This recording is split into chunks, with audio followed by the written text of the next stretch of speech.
में link share करूँ।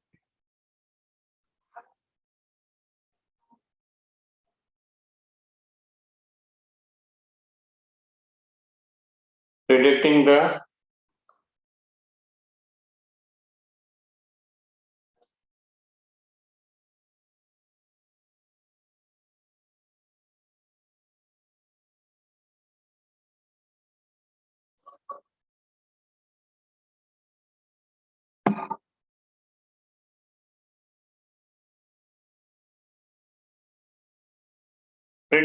Direction of the reaction, reaction किस दिशा में जाएगा वो आपको प्रिडिक्ट करना। देखो इसमें पहले एक बार समझाता हूँ कि ये कहना क्या चाह रहा है क्या इसमें।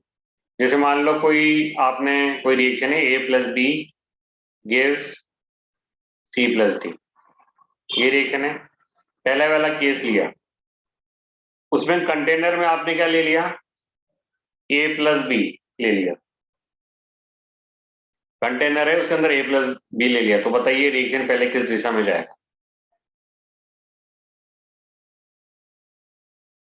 हाँ ये था, किस डायरेक्शन में जाएगा रिएक्शन सबसे पहले।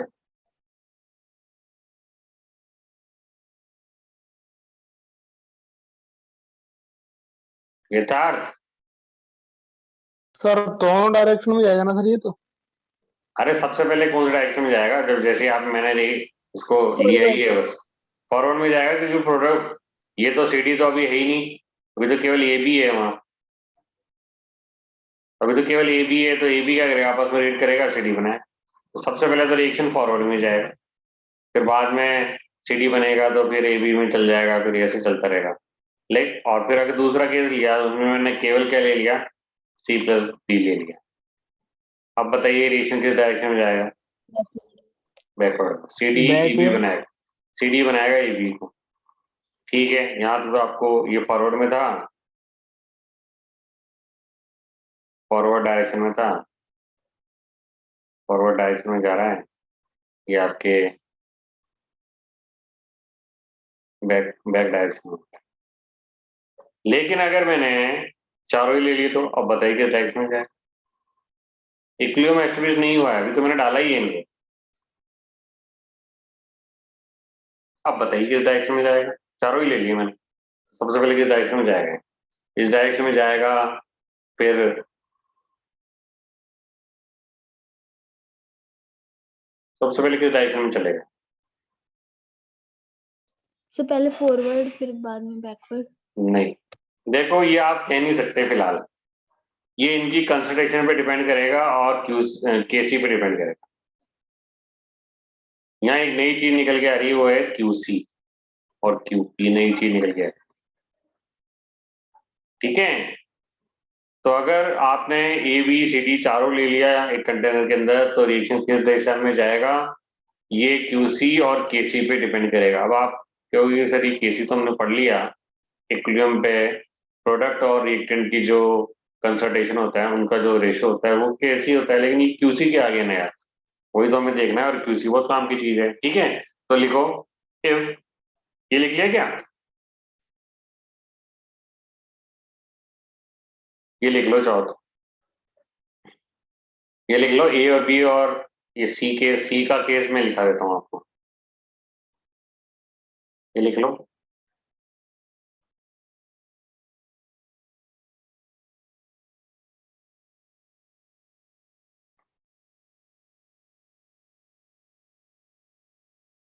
लिख लिया,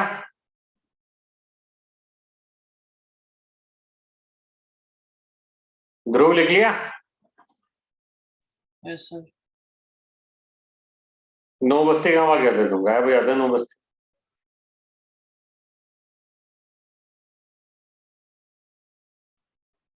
ठीक है, अब लिखो if ABCD all 4 are taken in a container, मतलब reactant or product है ना, if ABCD are taken in a container, if ABCD are taken in a container,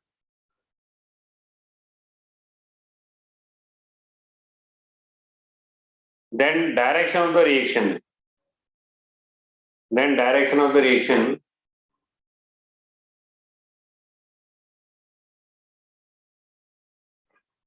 will be decided by QC. Then direction of the reaction will be decided by QC.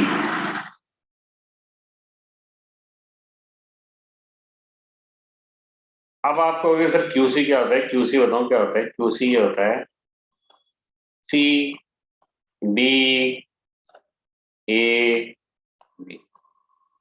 अब आप कहोगे sir ये तो ये वही ये तो KC था। KC था, आप कहोगे सर ये QC तो आपने KC था, ये तो CD अपॉन AB तो KC था। अरे QC एट एनी टाइम होता है, एट एनी टाइम, कभी भी ले सकते हो इसको। CD अपॉन AB जैसे इनिशियली आपने अभी इक्विलिब्रियम एस्टेब्लिश ही नहीं हुआ, उस टाइम पे आपने CD अपॉन AB ले लिया, वो QC के लायक। KC तो इक्विलिब्रियम पे होता है केवल। KC कब होता है? इक्विलिब्रियम एस्टेब्लिश होने के बाद प्रोडक्ट की कंसंट्रेशन और रिएक्टेंट की जो कंसंट्रेशन है उसका जो रेशियो होता है, मतलब CD अपॉन AB इक्विलिब्रियम पे होता है। और KC कहाँ होता है? CD, बहुत इंपॉर्टेंट थिंग है ये। AB कहाँ होता है ये वाली चीज? At equilibrium. ये आप कभी भी ले सकते हो, QC को इक्विलिब्रियम में भी ले सकते हो, इक्विलिब्रियम एस्टेब्लिश हो गया नहीं हुआ तो भी ले सकते हो आप इसको, लेकिन KC को तो हमेशा इक्विलिब्रियम पे ही लोगे, एट एनी टाइम होता है। आई वाली चीज समझ में? तो QC डिसाइड करेगा कि रिएक्शन किस डायरेक्शन में जाएगा। अब आप कहोगे सर QC कैसे डिसाइड करेगा? अभी हम देखते हैं। सर हाँ सर फिर QC का मतलब क्या रहा जब QC से निकल गया तो? अरे QC से नहीं निकलेगा, अभी देखोगे आप। QC तो क्या आएगा? इक्विलिब्रियम पे आएगा ना केवल। KC तो कभी भी आ सकता है, अभी देखते हैं ना, दोनों को कंपेयर करेंगे। हाँ देखो कैसे रिएक्शन तो जो KC होता है ना, वो तो फिक्स्ड होता है for a reaction at any temperature. जैसे मान लो जैसे आपने ABCD डाला, तो अगर उसका QC ग्रेटर देन KC था, QC ज्यादा था उस समय, जैसे आपने डाला ना, जैसे आपने क्या किया, ABCD डाल दिया कंटेनर के अंदर, अगर उसमें QC ज्यादा है KC का, हमने जैसे डाला तो QC निकाल लिया, और KC तो किसी भी रिएक्शन के लिए फिक्स होता ही है, वो तो स्टैंडर्ड चीज है। जैसे हमने डाला ABCD, तो हमने क्या निकाल लिया? QC ज्यादा था, QC ज्यादा होने का मतलब साफ साफ समझ में आ रहा है CD ज्यादा था। QC ज्यादा होने का मतलब क्या दिख रहा है आपको? CD ज्यादा है, CD ज्यादा है तभी तो QC ज्यादा होगा ना। जितना होना चाहिए ना इक्विलिब्रियम पे, उससे ज्यादा है CD। आगे बात समझ में? QC ज्यादा है KC से, QC ज्यादा होने का मतलब है QC ज्यादा है KC से, QC ज्यादा होने का मतलब है जो आपके ये हैं क्या, ये CD ज्यादा है, QC ज्यादा है greater than, that is C and D are more, then they should be at equilibrium। जितने इक्विलिब्रियम में होने चाहिए ना, then they should be at equilibrium। जितने इक्विलिब्रियम पे होने चाहिए ना उससे ज्यादा है CD, तो फिर क्या होगा बताओ? तो CD ज्यादा हो तो क्या होगा? वो आपस में लीड करके भी बनाएंगे, मतलब बैकवर्ड जाएगा। That is reaction will go to backward direction. कब तक जाता रहेगा? जब तक कि रिएक्शन, जब तक इक्विलिब्रियम एस्टेब्लिश नहीं हो जाए। Direction as long as equilibrium is not established। मानू आ गया समझ में?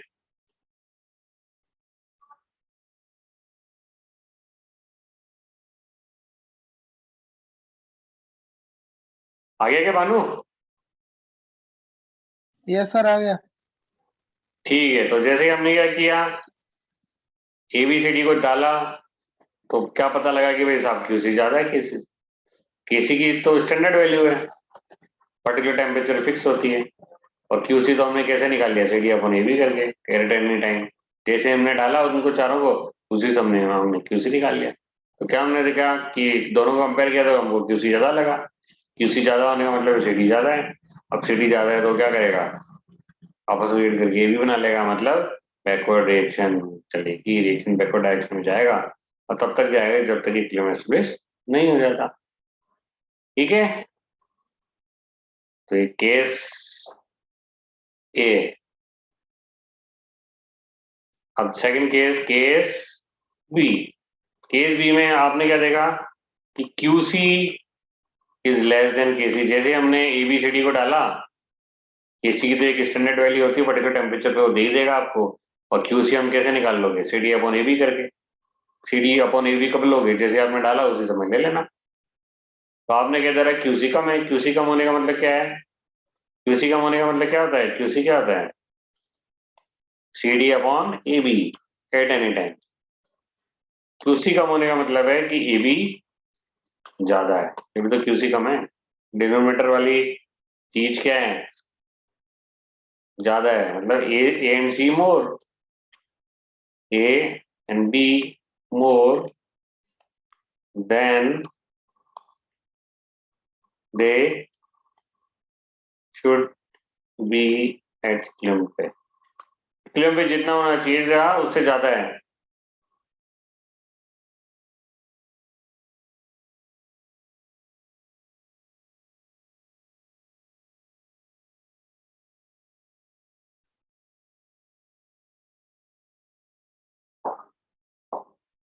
A and B more than they should be at equilibrium. So reaction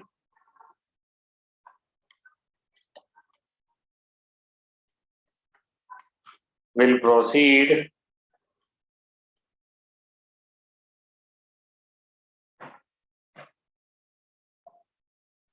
forward direction. Forward direction में जाएगा reaction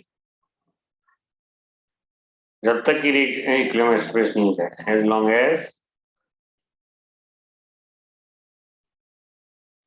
equilibrium is not established, जब तक कि इक्विलिब्रियम एक्सप्रेस नहीं हो सकता। अब क्या आ गया समझ में प्रियंका? सर जो इसमें फर्स्ट केस था जिसमें हमने बोला कि QC ज्यादा है KC से, QC तो ज्यादा होने का मतलब है CD ज्यादा है, जो इक्विलिब्रियम पे होना चाहिए था उससे ज्यादा है CD। नहीं A और B की कंसंट्रेशन नहीं बोल सकते क्या, मतलब कम है? नहीं नहीं नहीं, अपने आप वो ज्यादा है ना, जो ज्यादा ही तो डिसाइड करेगा किस तरफ जाएगा। ज्यादा होगा तो फिर वो कम हो जाएगा। अब मान लो कोई चीज ज्यादा है तो वही तो रेट ऑफ रिएक्शन डिसाइड करती है ना, जो ज्यादा है वही तो आपस में रेट करेगा। समझे बात? Yes sir. हाँ, क्योंकि रेट रिएक्शन की रेट कहाँ होगी, जब रिएक्टेंट होगा या प्रोडक्ट होगा तो रेट ऑफ रिएक्शन होगी। कम से कम मतलब, ठीक है ना? ठीक है, अब सी वाला केस देखो, QC is equals to KC है, यानी इसका केस का मतलब समझा सकता? सर रिएक्शन दोनों तरफ जाएगी, फॉरवर्ड एंड बैकवर्ड। लेकिन इसका मतलब तो समझाओ, मतलब QC is equals to KC। जैसे आपने ABCD लिया तो इक्विलिब्रियम आपने पे। क्या देखा, QC is equals to KC। हाँ, मतलब ऑलरेडी एट इक्विलिब्रियम, मतलब आपने जैसे ही डाला तो लकीली आपने वो डाल दिया जो इक्विलिब्रियम में होना चाहिए। मान लो आपको 1 लाख रुपए की जरूरत है और कोई आपको 1 लाख रुपए पड़े हुए मिले, वही वाली चीज हो गई। 1 लाख रुपए चाहिए थे आपको और 1 लाख रुपए आपको पड़े हुए मिल गए, मजा आ गया आपको।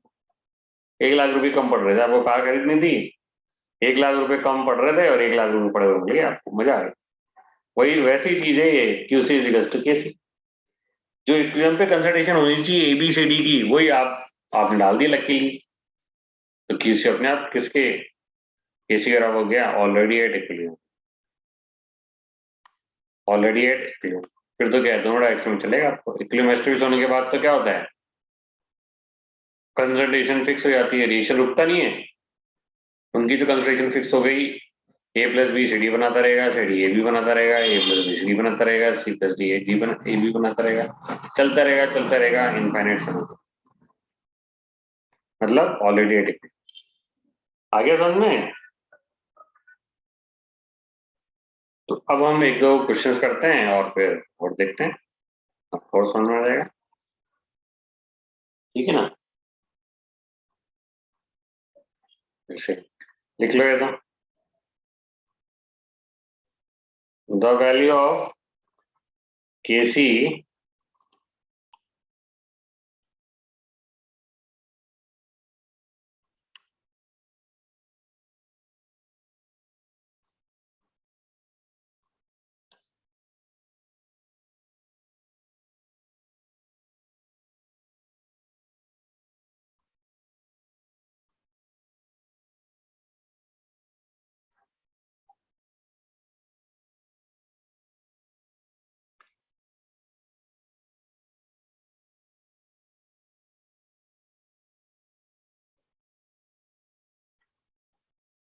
ये स्टॉप है ये।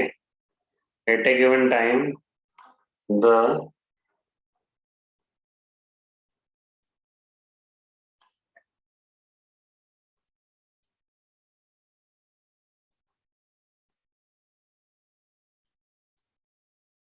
लोगों के बोलने की आवाज आ रही है कुछ?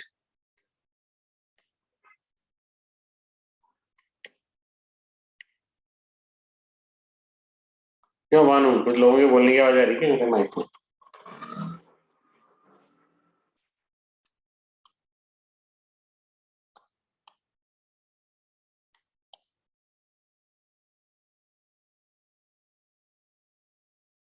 ये देखो, the value of Kc for the reaction, Kc की वैल्यू ये इस रिएक्शन के लिए दे रखी है, और किसी समय पे the composition of mixture is A B C की जो कंसंट्रेशन है वो ये दे रखी है। अब ये पूछ रहा है in which direction the reaction will proceed, in which direction the reaction will proceed.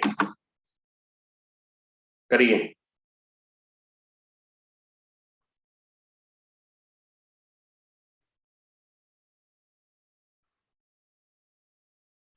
Backward. हाँ, तो उसके लिए क्यूसी निकालना पड़ेगा आपको। क्यूसी कितना आ रहा है? 1। क्यूसी 1 ही आ रहा है, क्योंकि बी सी और ए की कंसंट्रेशन सेम है। क्यूसी निकाल लो आप। क्यूसी क्या हो जाएगा?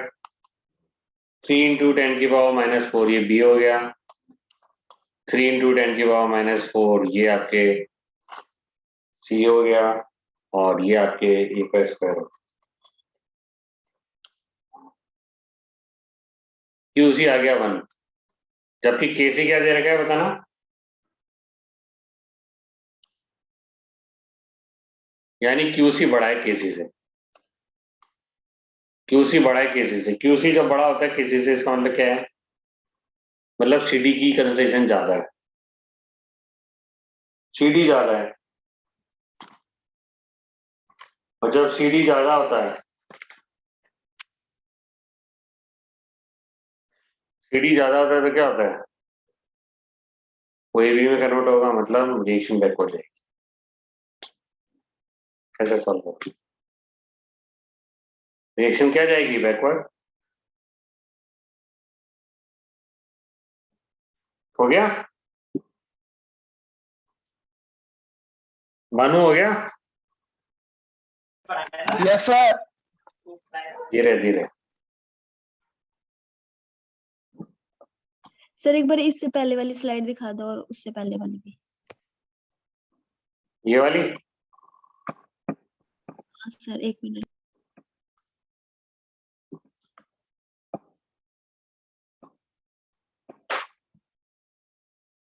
सर इससे पहले वाले भी दिखा दो।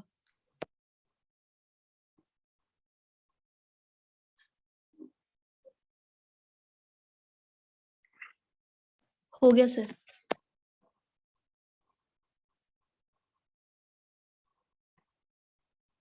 ठीक है।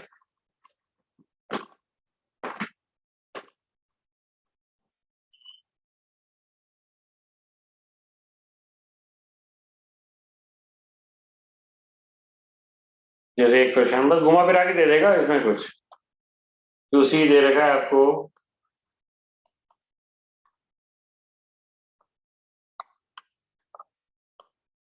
ये जो रिएक्शन है इसका आपको क्यूसी दे रखा है, रिएक्शन है इसका क्यूसी आपके दे रखा है।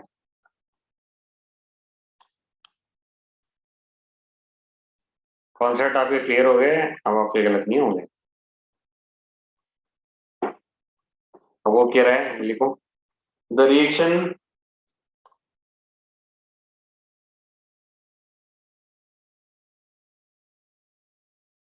will proceed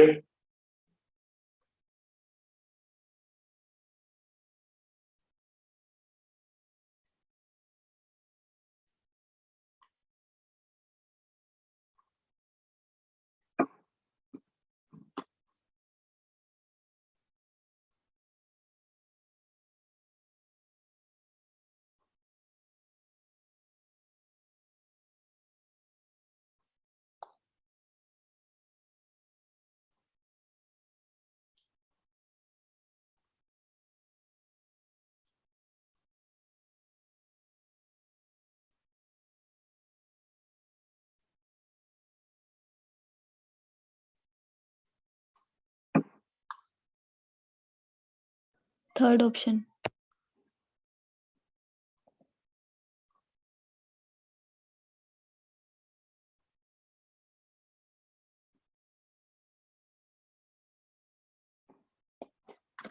left to right जा रहा है। Sir third. हाँ, लेफ्ट टू राइट जा रहा है। लेफ्ट टू राइट जाने का मतलब फॉरवर्ड जा रहा है। फॉरवर्ड कब जाएगा?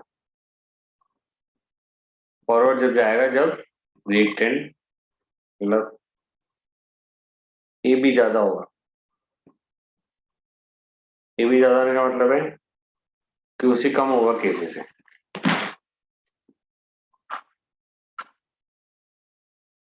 आए हुआ क्वेश्चन है आपके तरीके से क्वेश्चन आएंगे जो आपसे हो जाएंगे,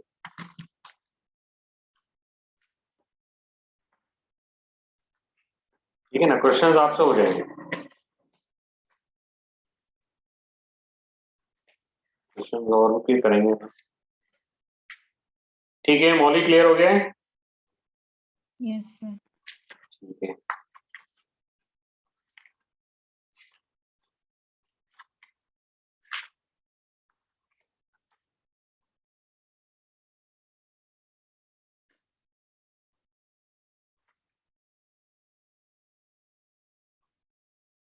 आगे देखो ली शैडले प्रिंसिपल।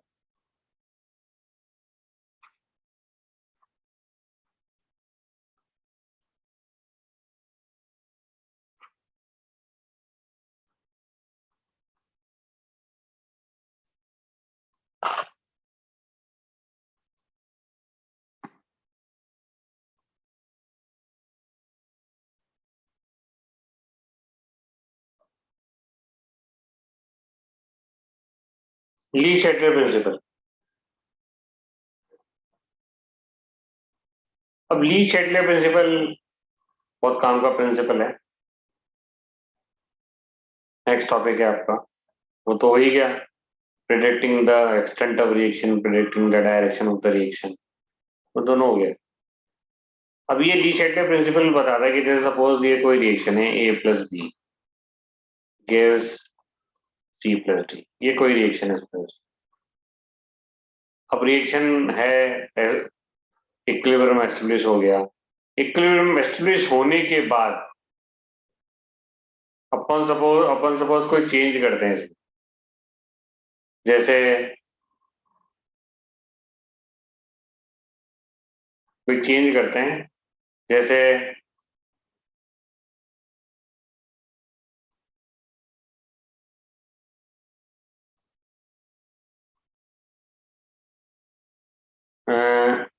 ए बी को हटा दिया, इसमें से कम कर दिया, कंसंट्रेशन कम कर दी।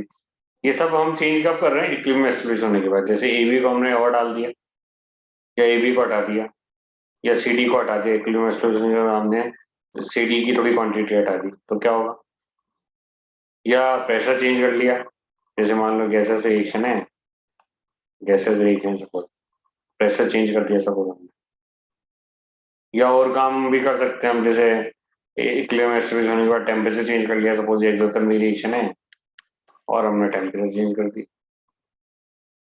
या और कुछ चेंज कर दिया, इक्विलिब्रियम एस्टेब्लिश हो गया, उसके बाद हमने कैटलिस्ट डाल दिया, तो फिर क्या होगा?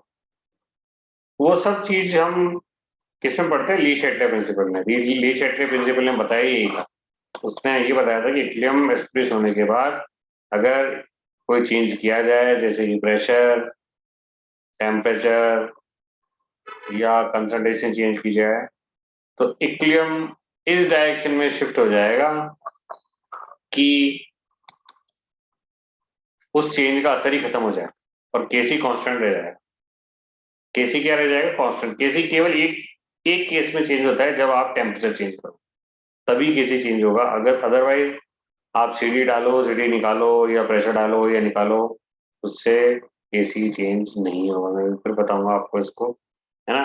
आराम से करेंगे, कोई दिक्कत नहीं है। पहले एक बार आप लिख लो, थोड़ा सा लिख लो, ताकि आप लिखो इफ एट इक्विलिब्रियम, टॉपिक डालो ली शैटले प्रिंसिपल। हिंदी में क्या बोलते हैं? ली छाता लिए, ली छाता लिए। देखो, if at equilibrium, if at equilibrium some kind of change is done, if at equilibrium some kind of change is done,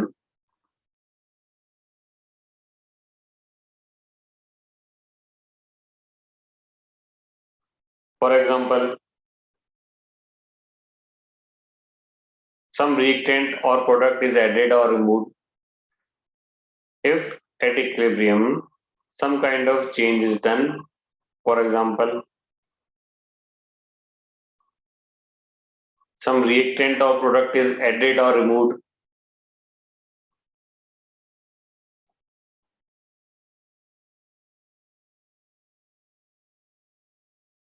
or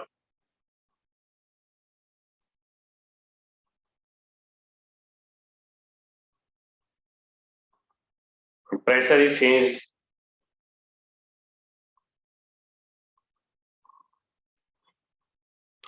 or catalyst is added, or temperature is changed, ठीक है? Then equilibrium shifts in a direction, तो क्या होगा? Equilibrium उस direction में shift हो जाएगा। Then equilibrium shifts in a direction. Sir और रिमूव द और के बाद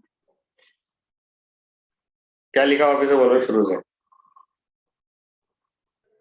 तुम if at equilibrium some kind of change is done, if for at example equilibrium some kind of change is done, for example reactant or product is added or removed, लिख लिया? yes sir, फिर लिखना catalyst is added, pressure is changed, temperature is changed, pressure is changed, temperature is changed, then equilibrium shifts in a direction. Then equilibrium shifts in a direction where the effect of change disappear. जब आपने change किया ना, उसका असर ही खत्म हो जाएगा। Where the effect of change disappears, then equilibrium shifts in a direction where the effect of change disappears and Kc remain constant, and Kc remains constant. Kc क्या हो जाएगा? कांस्टेंट रह जाएगा।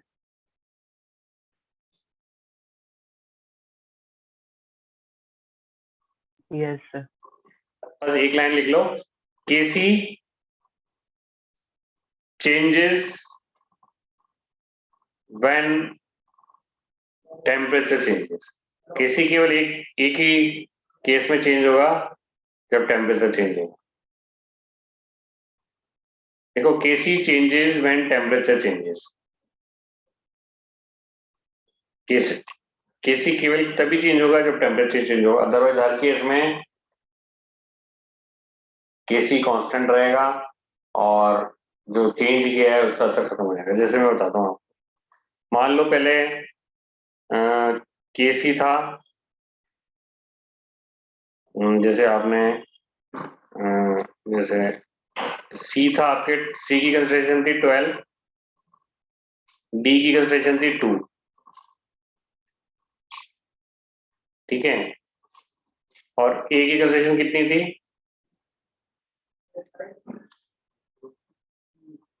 4 और 3 थी।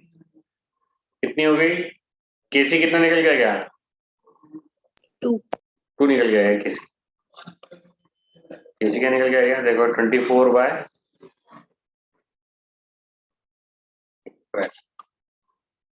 फिर आपने क्या कर दिया? टेम्परेचर या प्रेशर चेंज कर दिया, सॉरी आपने क्या कर दिया? कोई प्रेशर चेंज कर दिया, तो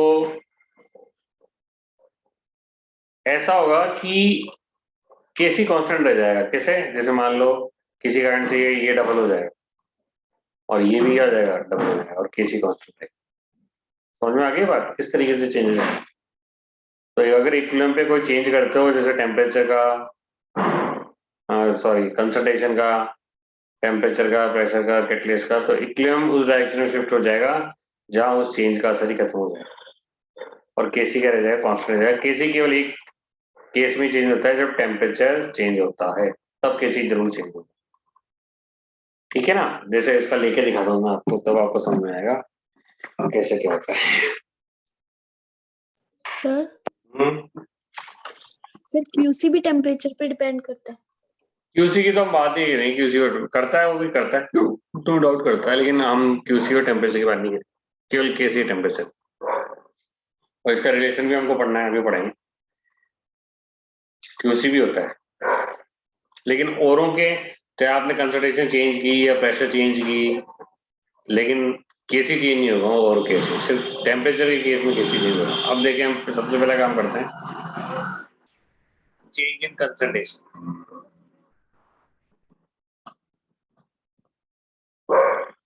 पहला केस लेना है, केस फर्स्ट ले लो। अगर हमने कंसंट्रेशन चेंज की तो क्या होगा? जैसे कोई रिएक्शन है, A plus B gives C plus D,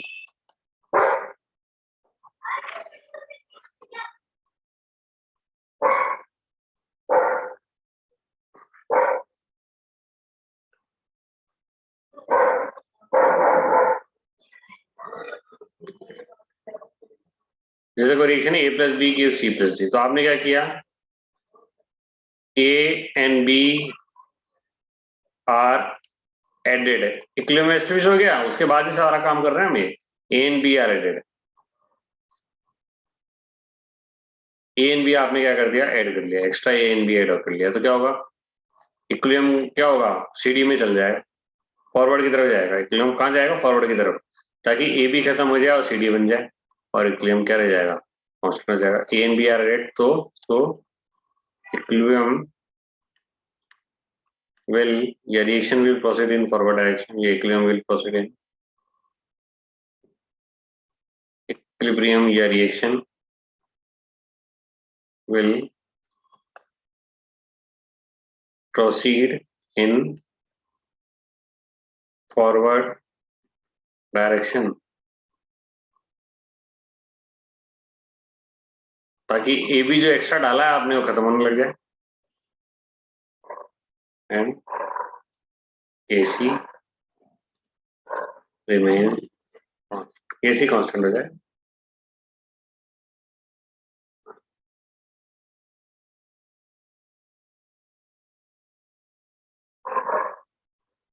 आया नहीं आया?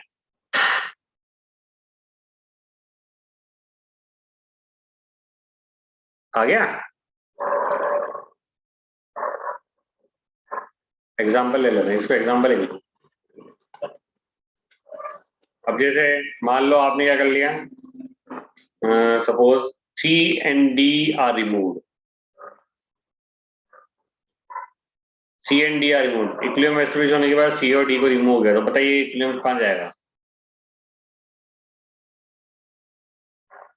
Forward, backward direction.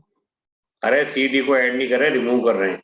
CD की कमी पड़ गई, CD को आपने जैसे रिमूव किया, CD की कमी पड़ गई, तो फिर CD और बनेगा, CD फिर और बनेगा, ताकि Kc कांस्टेंट हो जाए। जैसे आपने कोई चीज एक्स्ट्रा डाल दिया ना, तो वो चीज खत्म होगी, तभी तो उसका जो एक्स्ट्रा डाला उसका असर खत्म होगा ना। या अगर कोई चीज आपने क्या की, निकाल ली, तो फिर वो और बनेगी, ताकि वो उसकी कमी पूरी हो जाए। CND आर रिमूव्ड, तो मतलब फॉरवर्ड डायरेक्शन, फॉरवर्ड डायरेक्शन, ताकि CD और बने और वो जो कमी है उसकी पूरी हो जाए। आगे बात समझ में? तो बहुत सी बार जो रिवर्सिबल रिएक्शन है ना, उसकी रिवर्सिबिलिटी को भी खत्म कर सकते हैं। ये तो लिख लो, उसकी रिवर्सिबिलिटी को इसी तरीके से खत्म कर सकते हैं।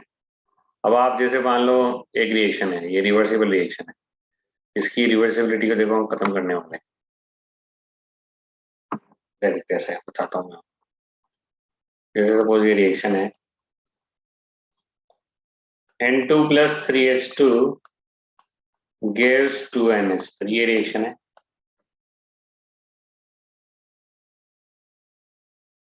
ठीक है, ये गैस है, गैस है, गैस है। अब ये तो रिएक्शन रिवर्सिबल है, तो फिर आप तो कहोगे सर जैसे हमने N2 डाला, अमोनिया बन गया, लेकिन अमोनिया तो वापस N2 निकल गया, तो हमको तो अमोनिया मिला ही नहीं है, कैसे निकाला है उसमें से? बात सही है नहीं? अमोनिया तो बहुत काम की चीज है और इसी रिएक्शन से बनाई जाती है। हेबर प्रोसेस है, ये रिएक्शन क्या कहलाता है? Haber process. तो आप कहोगे सर जब ये हेबर प्रोसेस है, इसी रिएक्शन से अमोनिया बनाया जा रहा है, तो फिर कैसे बनता है अमोनिया? N2 ने आपस में रीड करके अमोनिया बना लिया, अमोनिया वापस N2 में टूट गया, फिर क्या करें? अमोनिया तो मिला ही नहीं, हो तो टूटता जा रहा है वापस N2 में। तो देखो उसके लिए क्या है, जैसे ही अमोनिया बन रहा है, इसको किसी मेथड से रिमूव कर लेंगे, क्योंकि गैस ही है, इसको हम क्या कर लेंगे? रिमूव कर लेंगे, रिमूव कर लेंगे। जैसे हम अमोनिया को रिमूव करेंगे, अमोनिया की कमी पड़ेगी, तो अमोनिया और बनेगा, फिर रिएक्शन फॉरवर्ड की तरफ जाएगा। तो ammonia is removed as soon as it is formed. So this reversible reaction becomes irreversible. बस एक डायरेक्शन में चलेगी, अमोनिया आपने निकालते जा रहे हो, निकालते जा रहे हो, बनता जा रहा है, निकालते जा रहे हो, बनते जा रहा है, निकालते जा रहे हो, फिर irreversible गया। So this irreversible reaction becomes, so this reversible